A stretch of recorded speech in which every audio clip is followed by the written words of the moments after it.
I'm about to go live with my mom, Amy, and she actually inspired kind of the concept behind my album Selfish.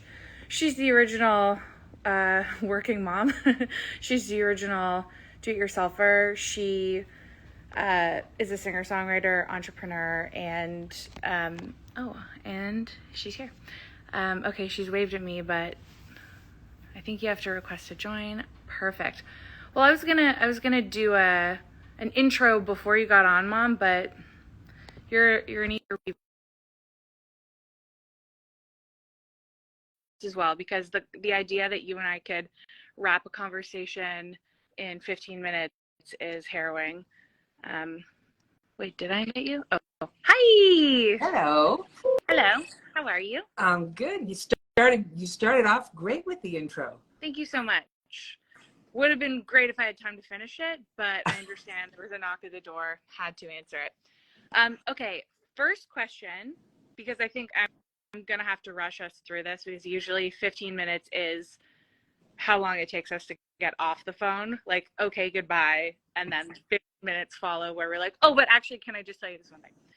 So, first off, I need to know, today, are you feeling more like a bitch, or like a whore, or like a saint? Excellent question.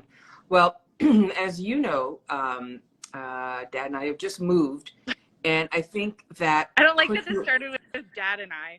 Sounds like whore. Keep going. When you move, I always say moving is like having a stroke. You have to relearn everything, and you forget everything, and you know what anything is. So I always say moving is like having a stroke. uh-oh, do I have lipstick on my teeth? Yes, actually. That reminds me of a fantastic story I have to tell you. It's very I have to tell cradle.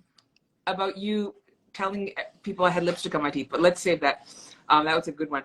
Yeah, so I'm feeling like a bitchy saint. I love a combo. I love a mashup. Yeah. And I love a piece of custom identity. So good Thank for you. you. A bitchy saint. Because Okay. I unpacked the entire house by myself. That's the saint. Yeah. And I can't find anything, so I'm a bitch. I love that there's absolutely no way that Dad could find this conversation. Like, this is a complete vault. I'm hiding in plain sight. Yeah. For those of you who don't live with my dad, he can't really get online, so he's not gonna be able to watch this live. Okay, well, that's great. And my second question is, what does selfish mean to you? What does selfish mean to me?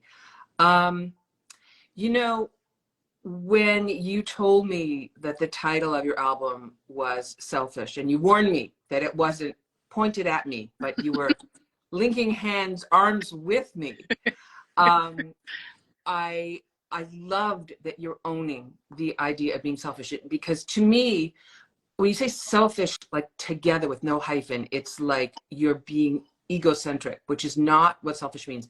Selfish, there's the ish part of it. You're being selfish, you're being me-ish. Right. And as opposed to we-ish. And as a woman, we're always either in me mode or we mode. Mm-hmm. And you got to choose, and you got to balance it. But if you want to be an artist, there's no we in artist. Right. That's true. Well said. Yeah. And yet there is actually a kind of a cosmic we in artist. And tell me if I don't know if we've ever talked about this, but as long as I can remember, there's been a voice in my head, like a keep going. like a being, like an energy Mm-hmm. that is asking to be heard. Mm-hmm.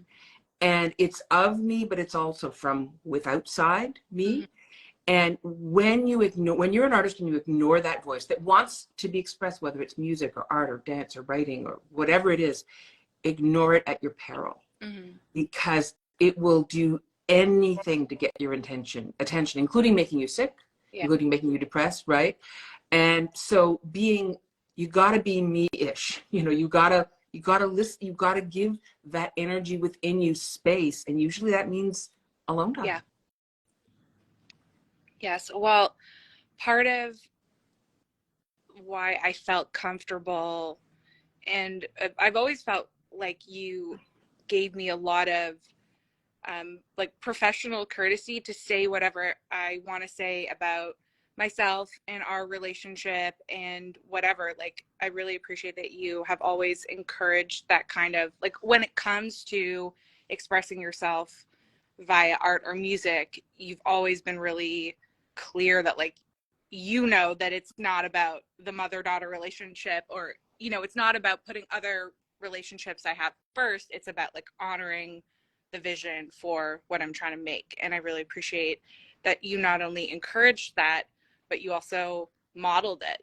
And I think that's sort of like the best encouragement, because I saw you do it, and then I knew that it's one thing to say it to somebody, but to it's it's one thing for you to say it's okay, but to watch you do it and have it be okay is like the greatest permission. I totally know what you mean. And Mark, I'm gonna call him Mark. We know who Mark is.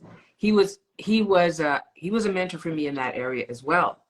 Not necessarily speaking the unspeakable, but describing the indescribable. Yeah.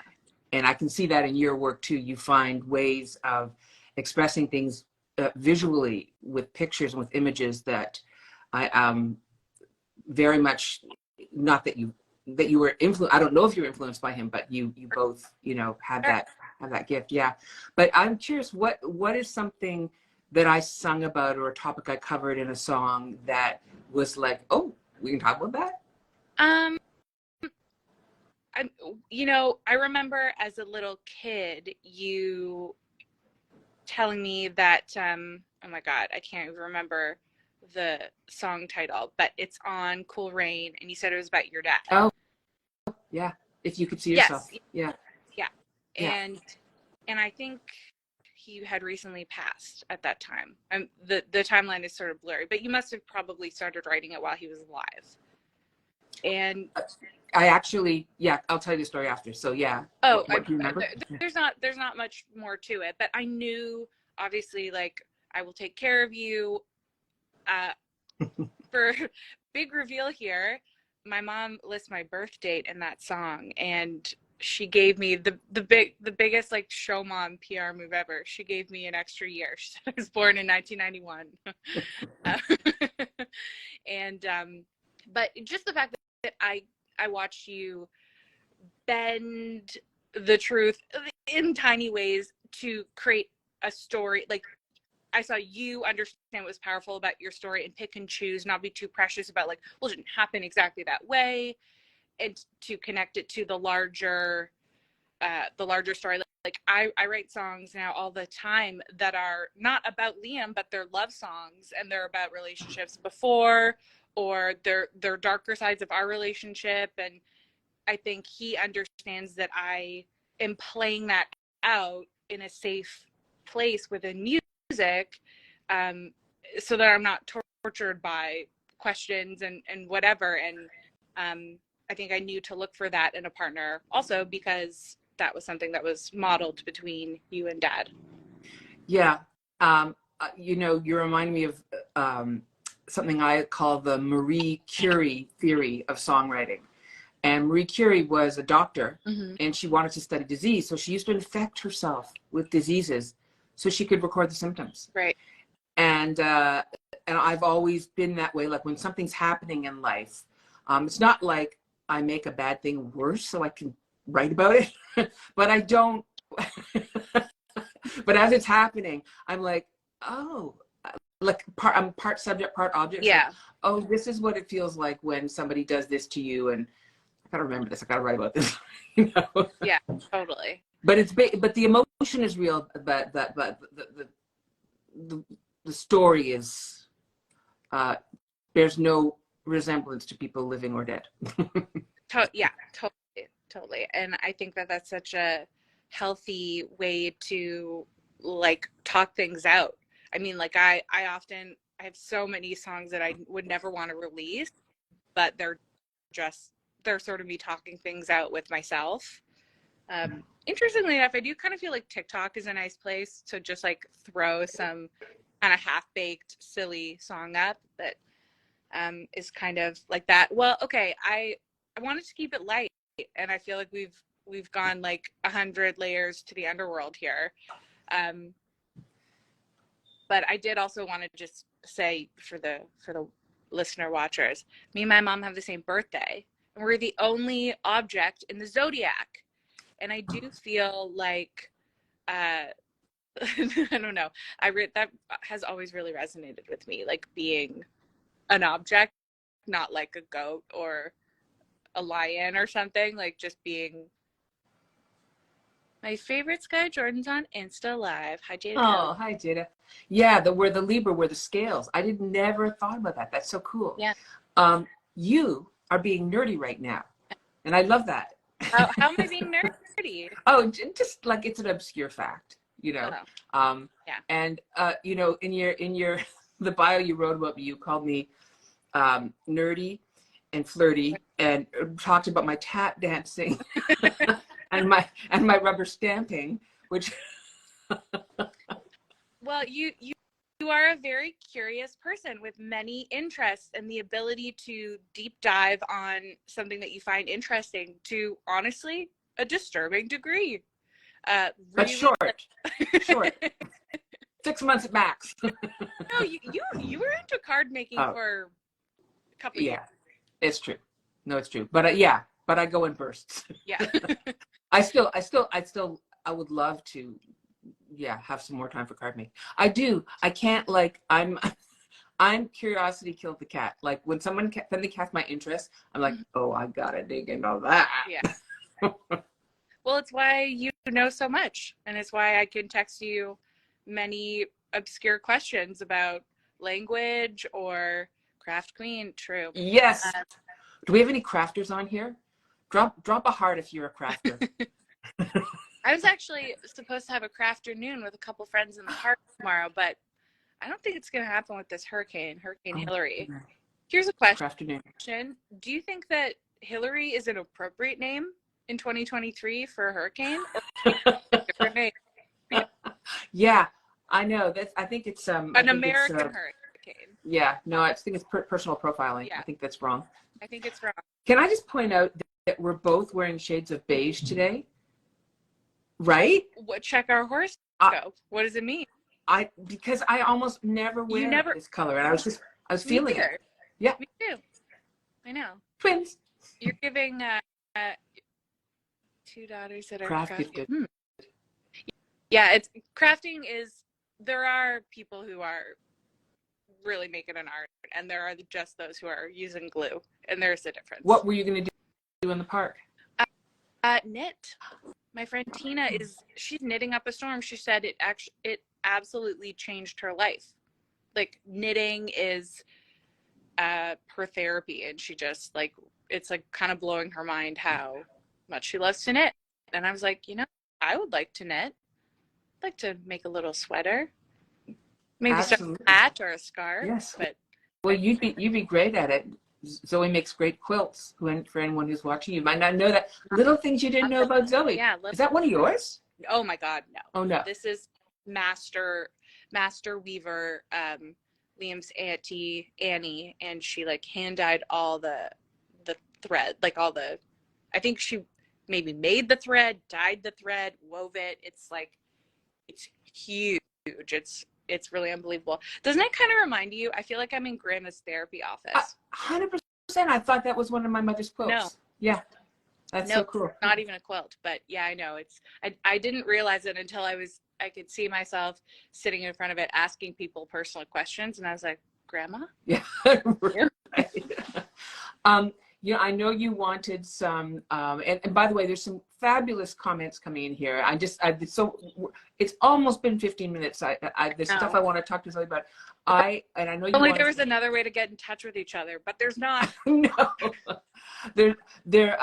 I want to tell a funny story about lipstick on my teeth. Okay. And this will tell a lot about like being the child of a performer, and what it's like to have the stage not be a big deal. So in 2000, I shot a TV special at Massey Hall. Like, that was really big for me, for my album Phenomenal Woman. And I invited Zoe on stage with me, I guess, to sing I Will Take Care of You. But for some reason, I guess, I can't remember. But anyway, you came out on stage and, you know, we hugged you and looked at me. And then your face got this horrified look. And you're like, in front of, like, you know, thousands of people, like in the theater, going, Mom. Like, and it's being filmed for television, and you're like telling everybody I have lipstick on my teeth. I know. I always do, but slight overbite and didn't have braces. So, but like, so what does that say?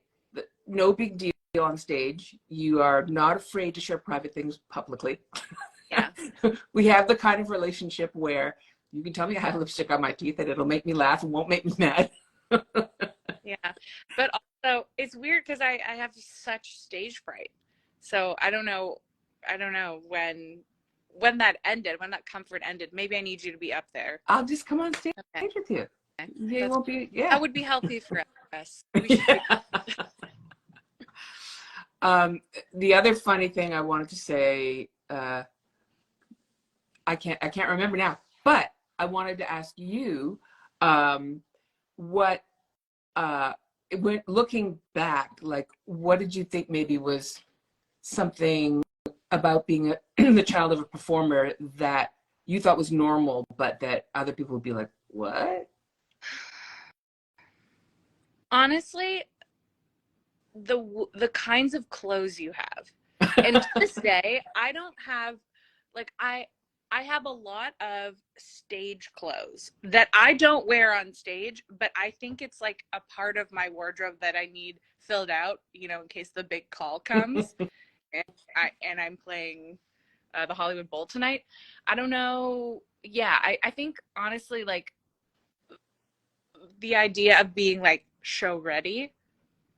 Also, like, just like when I met girls who, like, I made a joke about how you're like president of the Ring Light Association for people being affected with poor lighting, but I've known how to take an attractive photo long before TikTok because you showed me how. And that was another thing that, like, even though you had all this glamorous stuff happening, I saw you still have to, like, really help a stylist, like, bring appropriate clothes for you and, like, really kind of, like, have your hand in everything to make sure that things ran smoothly.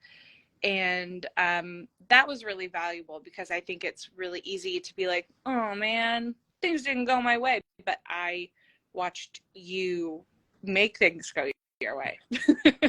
You know, after a little trial and error, you're like, I'm not gonna let somebody light me that way. God damn it, my time is precious. Yeah. And you know what, you'll hear some of the best divas in the world. The stories people have about divas.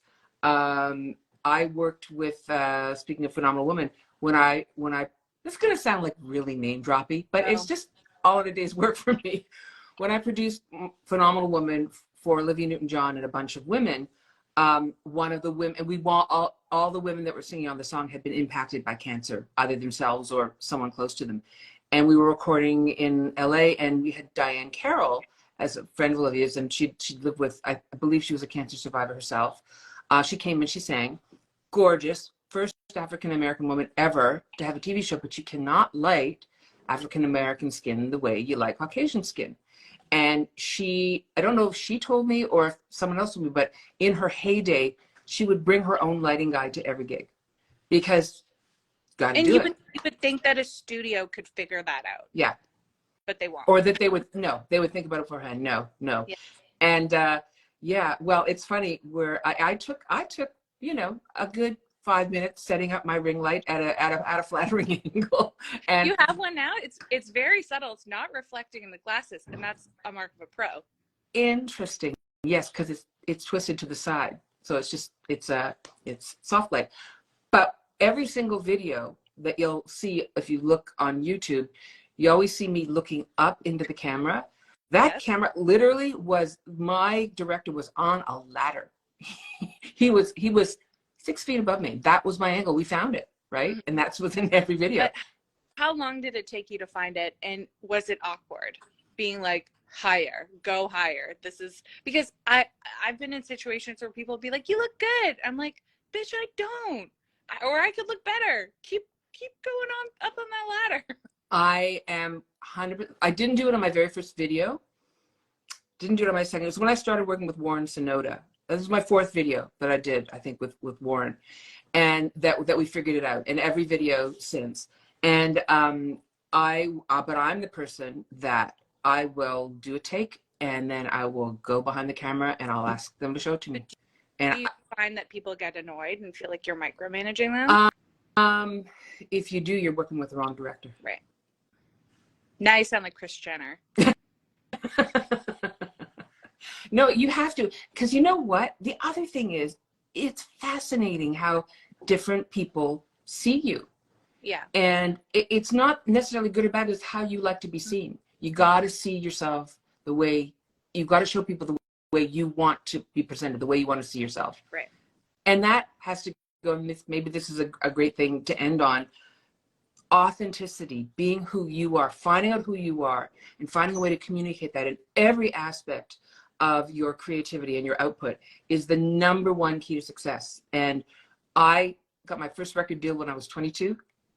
3 other record deals, didn't put a record out till I was 35, because the other 3 record deals were with record companies were trying to make me conform to who they thought a female performer should be. It wasn't anything like who I was. Mm-hmm. And when I finally decided to make my own record, pick my own songs, art directed my own album cover, co-produced, just told the stories I wanted to tell with no expectation of it being successful. I was 35, I had 2 young kids. That's what connected with people, because I was being authentic. Mm-hmm. Yeah. Well, I think that is the perfect place to end, because that's sort of the connecting thread for where we started, and your journey in doing that has inspired me so much and allowed me to have belief in myself and keep going. And I hope that one day I'll get a record deal. Well, you know Maybe what? when I'm 35. Honestly, so much has happened to us, like at similar points in time, but I feel like, and I told you this when I heard Selfish, like this is the turning point for you. To me, this is the first time I'm hearing your voice, your point of view from beginning to end. In anywhere you cut this record, it bleeds Zoe, and it's so brilliant. And you talk about getting permission from, or sort of learning to speak about, difficult to speak about things in writing. But on this album, you've tackled subjects like that song about, hanging out with your husband's ex. Like, that's a tricky topic. And you covered it so beautifully. And professional jealousy that you cover in, I'm going to forget the song title now. Why? Oh, the heartbreak of professional jealousy. Like, it's almost like postpartum depression used to be the taboo. You couldn't talk about that. Talking about someone moving on from a creative relationship to be more successful with someone else and leaving you behind. In some ways, because you're me-ish inside you is the one that's been abandoned, it's almost more painful than any other breakup. And your pain and your vulnerability comes through so stunningly on that song. It made me cry. Thank you. Appreciate that. No surprise, you have hit many important topics here. You needed no media coaching from me. Please do this again. Okay. Yeah, maybe we will. Maybe we'll start a podcast. It'll just be one long episode. Or stop talking. I'm up for it. Yeah, let's do it. Okay, Mom. Well, thank you so much. Also, thank you for being the one to encourage me and tell me how to do this live series. This was your idea, and as many things in my life were your idea, including meeting Liam. I feel like my reputation is that like I'm rebellious. I don't do what you say, and yet when you really look at the facts, I do what you say. You do. Anyway, thank you so much. I love you, and maybe just call me and we can keep talking, but we'll get off the live. To be continued. I love you too, darling. As Grandma would say. Okay, love you. Right. Love you too. Bye, everyone. Thank you for joining. Thanks for joining.